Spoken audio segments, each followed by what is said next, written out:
दोस्तों, हमारे YouTube channel पर आपका स्वागत है। आज 28 सितंबर है और शहीद आज़म भगत सिंह का जन्मदिन है।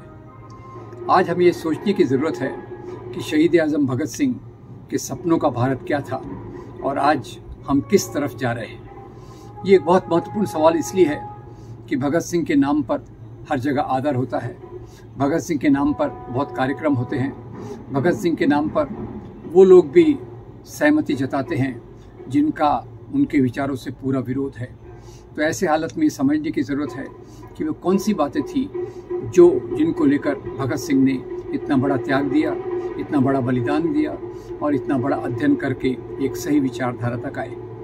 तो दोस्तों, भगत सिंह शुरुआती के दिनों से ही उनकी प्रेरणा जो थी वो जलियांवाला बाग में जो हत्याकांड हुआ था उससे उनके दिल में एक बहुत आक्रोश था और जलियांवाला बाग जाकर वहाँ की वो मिट्टी उठाकर लाए थे जो उन्हें हमेशा याद दिलाती थी कि देश के लिए उन्हें बहुत बड़ी कुर्बानी देनी है। और इसी के साथ साथ उनके जीवन की अंतिम एक घटना बता दूं कि उनके पढ़ने की चाहत कितनी थी, समझने की चाहत कितनी थी और उसी के साथ साथ उन्होंने कितना लेखन का काम किया।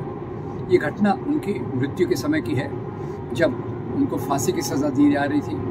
तो जेल का जेलर आया और उसने कहा, चलो भगत, तुम्हारी फांसी का वक्त हो गया है। तो उस समय भगत शहीद आज़म एक किताब पढ़ रहे थे। उन्होंने जेलर को कहा, जेलर साहब मुझे 5 मिनट का वक्त और दीजिए, ये किताब मैं ख़त्म कर लूँ तब मैं आपके साथ चलूँगा। उन्होंने कहा, एक क्रांतिकारी यानी मैं भगत सिंह एक दूसरे क्रांतिकारी व्लादिमीर इलीच लेनिन की किताब स्टेट एंड रिवोल्यूशन पढ़ रहा हूँ, कुछ पन्ने बाकी हैं, वो पढ़ के मैं आपके साथ चलता हूँ। तो ये थी उनकी चाहत ज्ञान प्राप्त करने के लिए। उन्हें पता है उन्हें फांसी की सज़ा होने वाली है और फिर भी वो ये किताब को पहले पढ़ना चाहते हैं। अब इसी के साथ ये देखें कि उन्होंने अपने जीवन में किन सिद्धांतों को अपनाया। पहले तो वो एक तर्कवादी थे, रैशनलिस्ट थे, वैज्ञानिक सोच में विश्वास रखते थे। इसी सोच को विकसित करके उन्होंने अपना जो एक बाद में उन्होंने किताब लिखी 1930 में, मैं नास्तिक क्यों हूँ। उन्होंने धर्म के अंदर जो कुरीतियाँ थी उनको उजागर किया और धर्म के नाम पर लोग किस प्रकार से अंधविश्वासों को खड़ा करके लोगों का शोषण करते हैं और धर्म के नाम पर किस प्रकार से शोषण की व्यवस्था को जिंदा रखते हैं, ये बात उन्होंने स्पष्ट की। मुख्य रूप से उनका जोर जो था वो था तर्कपूर्ण सोचना, रैशनल थिंकिंग, साइंटिफिक अंडरस्टैंडिंग। इसी के साथ दूसरी उनकी जो बात थी वो थी सांप्रदायिक सद्भावना। दंगों के बारे में उन्होंने लिखा एक किताब, एक लेख था दंगे और उनका इलाज। तो उसमें उन्होंने बताया कि कैसे दोनों धर्म के लोग, लीडर्स आपस में मिलकर समझौता कर सकते हैं और दंगे जो समाज के लिए इतने नुकसानदायक होते हैं उसका इलाज कर सकते हैं। तीसरा, शुरू में वो हिंसा के रास्ते में विश्वास रखते थे पर बाद में वो इस निष्कर्ष पर आ गए कि अहिंसा के रास्ते पर जो महात्मा गांधी जिस प्रकार से आंदोलन चला रहे हैं उसी प्रकार के आंदोलन से देश को आज़ादी मिलेगी और उसी प्रकार के आंदोलन के माध्यम से लोगों को अपने अधिकार मिलेंगे। ये उनकी एक समझ बनी थी जो उन्होंने अपने पिता किशन चंद को पत्र में भी लिखा, निजी बात में भी कही। और उनके पिता भी एक कांग्रेसी थे। उन्होंने अपने पिता को कहा कि आप जनरल का साथ दीजिए, महात्मा गांधी ये उनका वही रास्ता है जो देश को आज़ादी दिलाएगा। तीसरी बात ये कहना चाहूँगा कि भगत सिंह को जब हम अकेले बात करते हैं तो वो थोड़ा सा उसमें जोड़ना ज़रूरी है कि उनके जो बाकी साथी थे, राजगुरु और चंद्रशेखर आज़ाद, अशफाकुल्लाह, राम प्रसाद बिस्मिल, इन सबको भी हमको उसी में जोड़ना चाहिए। ये सब समाजवाद में मानते थे। अब एक दूसरा क्रांतिकारी प्रवाह था जो मैज़िनी और फाशीवाद से प्रेरित था। भगत सिंह और उनके साथी ये समाजवाद से प्रेरित थे। आपको याद रखना चाहिए कि समाजवाद वही विचारधारा है जिसको आज संविधान से निकाल दिया गया है और अभी कोशिश की जा रही है कि इस शब्द को पूरी तौर से खत्म किया जाए। जहाँ तक धर्मनिरपेक्षता का सवाल है, भगत सिंह और उनके साथी पक्के धर्मनिरपेक्ष थे। धर्म में मानते थे। उनमें के बाकी साथी उनकी भगत सिंह की आलोचना भी करते थे कि तुम नास्तिक हो, धर्म को मानो, ईश्वर को याद रखो। तो उनकी जो धर्मनिरपेक्षता की विचारधारा थी उसको भी अभी संविधान से निकालने की कोशिश की जा रही है। तीसरी जो बात मैं कहना चाहूँगा, उनका पूरा जोर इस बात पर था कि हम जो आज़ादी की आंदोलन लड़ रहे हैं वो सफ़ेद हमारे शासकों से, जो अंग्रेज़ गुलामी हैं, उनके बदले हमको काले शासक नहीं लाना। हमको ऐसी व्यवस्था लाना है जिसमें मज़दूरों के अधिकार, किसानों के अधिकार और दलितों के अधिकार ज़्यादा से ज़्यादा मिले।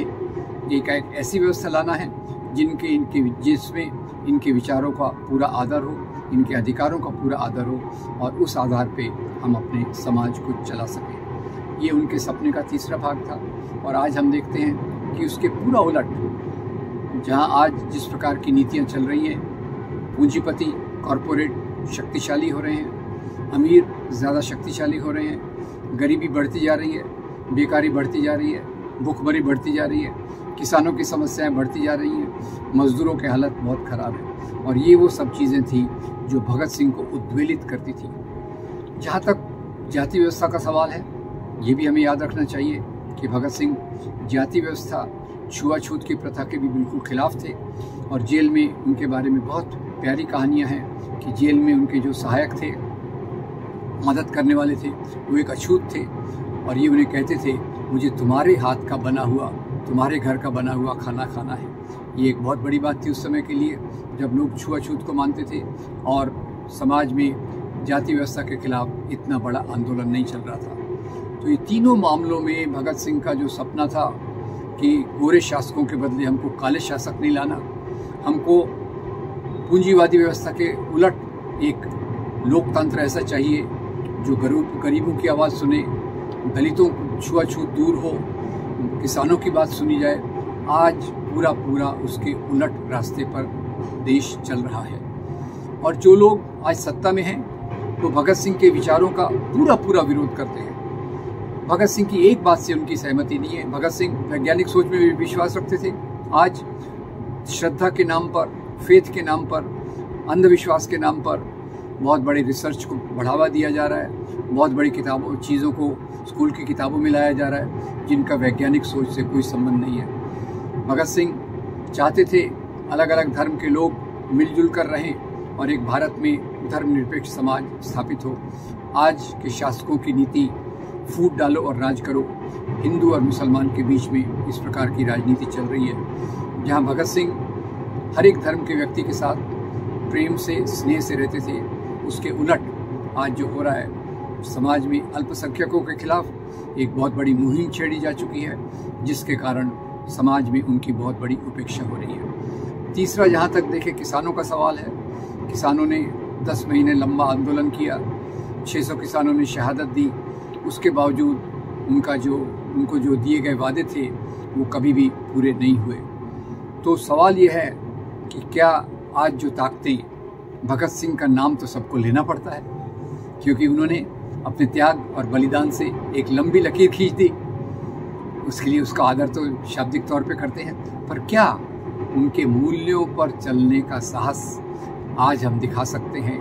और जो सत्ताधीश वर्ग है, क्या वो इस बात को सोच सकता है कि केवल भगत सिंह को शाब्दिक आदर देकर क्या वो उचित काम कर रहे हैं? भगत सिंह को आदर देने का मतलब यही है कि आज हमारी नीतियों को बदला जाए, सभी धर्मों के आदर वाले मूल्य, सेक्युलरिज्म, धर्मनिरपेक्षता को मजबूत किया जाए, अल्पसंख्यकों के खिलाफ जो नफरत फैलाई जा रही है उसको बंद किया जाए, और उसी के साथ साथ जो औद्योगिक नीतियां हैं जिससे गरीबी बढ़ रही है, बेकारी बढ़ रही है, किसानों की समस्या बढ़ रही है, उसको पूरी तौर से समाप्त किया जाए। वही भगत सिंह के सपनों का भारत होगा। तो आज हमारे सामने बहुत बड़ी चुनौती है। जब हम भगत सिंह को याद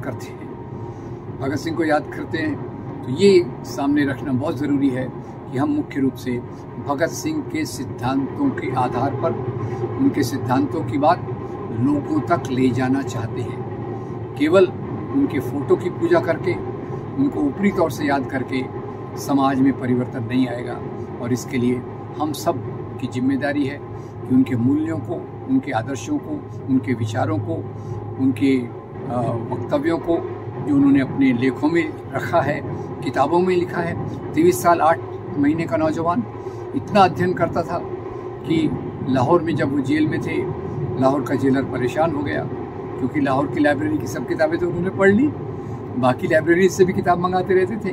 तो ये उसी के साथ साथ वो कीर्ति नाम की पत्रिका, दूसरी पत्रिकाओं में भी लेख लिखते थे, देश की राजनीति के बारे में करते थे। और उन्होंने ये भी कहा कि युवकों के लिए आदर्श नेता जवाहरलाल नेहरू है, और वो बात उनकी सच भी निकली। आज़ादी के बाद नेहरू ने उस रास्ते पर चलकर देश का औद्योगिक विकास किया, वैज्ञानिक सोच को प्रस्थापित करने की कोशिश की। पर आज उन्हीं नेहरू को, जिनको भगत सिंह ने एक आदर्श, युवकों का आदर्श बताया, उसी के खिलाफ इतनी नफरत भी फैलाई जा रही है। तो दोस्तों, भगत सिंह को हम श्रद्धांजलि देते हैं, पर उनकी श्रद्धांजलि असली तब होगी जब हम उनके विचारों को समाज में मजबूती से कार्यान्वित करें और उस राजनीति को सामने लाएं जो उनके विचारों को मजबूती से समाज में सामने ले जाने की कोशिश करती है। मैं उम्मीद करता हूं आपको ये वीडियो अच्छा लगेगा। इसको लाइक कीजिए, फॉरवर्ड कीजिए और हमारे चैनल को सब्सक्राइब कीजिए। Thank you very much. आपका बहुत धन्यवाद।